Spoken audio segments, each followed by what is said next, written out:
Hi, I'm David Dean Hastings, and today we'll be talking about reinforced parries with the broadsword. So what are reinforced parries? Well, if I'm using the broadsword, a lot of times I will have both hands on the handle, or maybe even one hand on the handle while I'm doing something else with the other. But there are certain times I may want to take off my non-dominant hand, or sometimes even my dominant hand, and place it on the blade to do something. In our case of the reinforced parry, I'm going to take my non-dominant hand off of the handle and grab the blade where the foible and the mid-blade meet. I don't want to put it in the middle, that's a different technique. I want to place it here about 8 inches or so from the point of the sword. What I'm doing essentially is then creating a bridge that can accept a significant amount of force. Maybe there's a cut that's coming in that has a little bit more force than I can handle with both of my hands on the grip of the sword.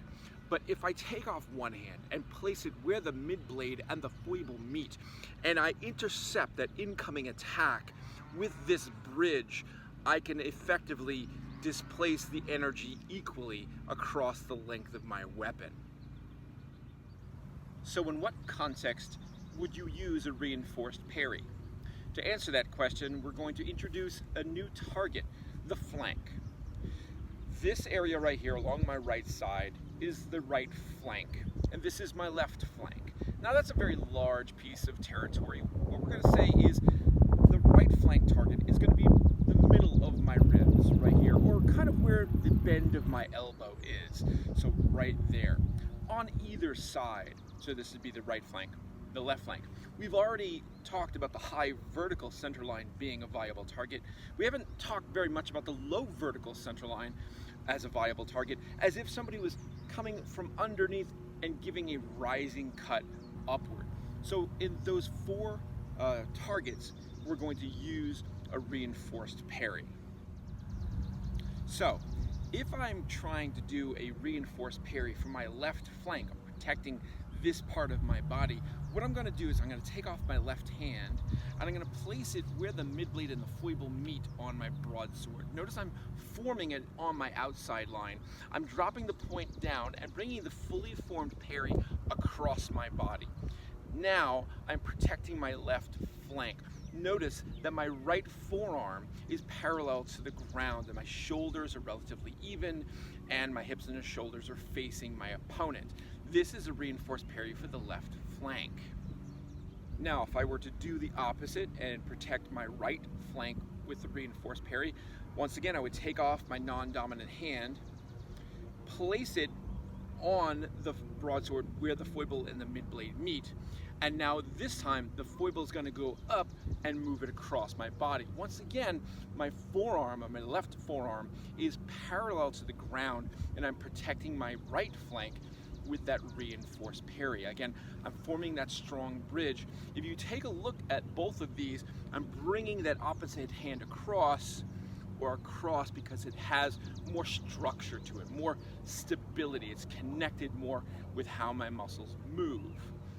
If I want to do a reinforced parry for the high vertical center line, once again, I take off my non-dominant hand. I bring my blade down so as to not to go in front of my partner's face. I drop this down. I form the parry by grabbing, again, the blade where the foible and the mid-blade meet.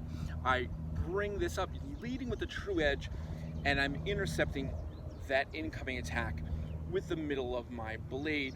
Again, I want my hand out of the target area. I don't want my hand close to where the target is, which is the center of my head.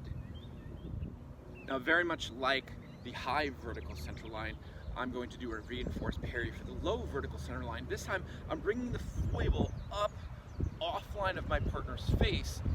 I want to form the parry up before it comes down. I turn that edge and I come downward with that parry. Once again, I'm protecting that low vertical center line, so my center needs to be dropped right here.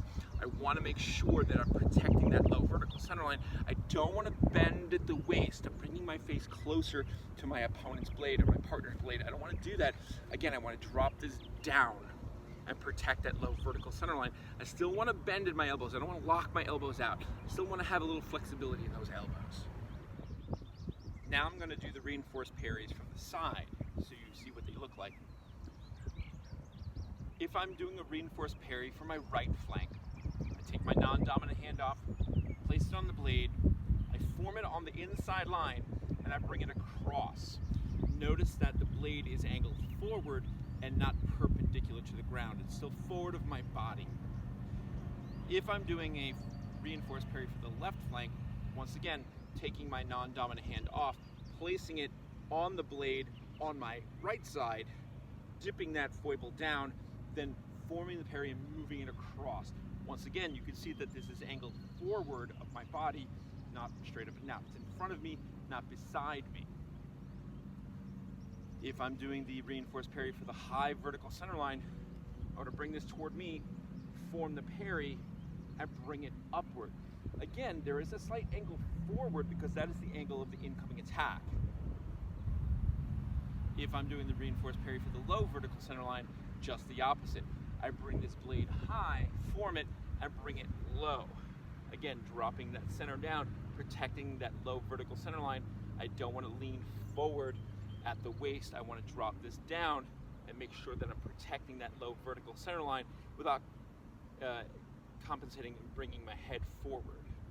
So the challenge with the reinforced parries are getting your hands in the right position. One, having both hands on the grip, and then releasing one and placing it in the proper spot, forming the reinforced parry, and then moving it into place.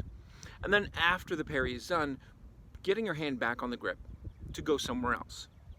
So there is a drill that I'd like you all to do, and it's going to be this. A reinforced parry for the right flank, the left flank, the low vertical center line, and then the high vertical center line. Each time coming back to neutral, putting both hands on the grip of the broadsword.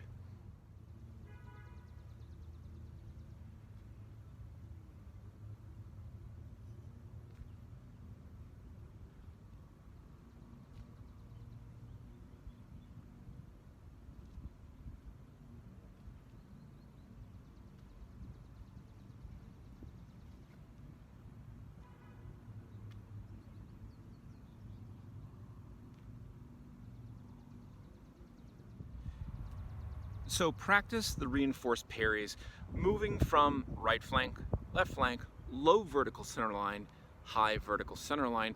Each time after you form the reinforced parry, go back to neutral.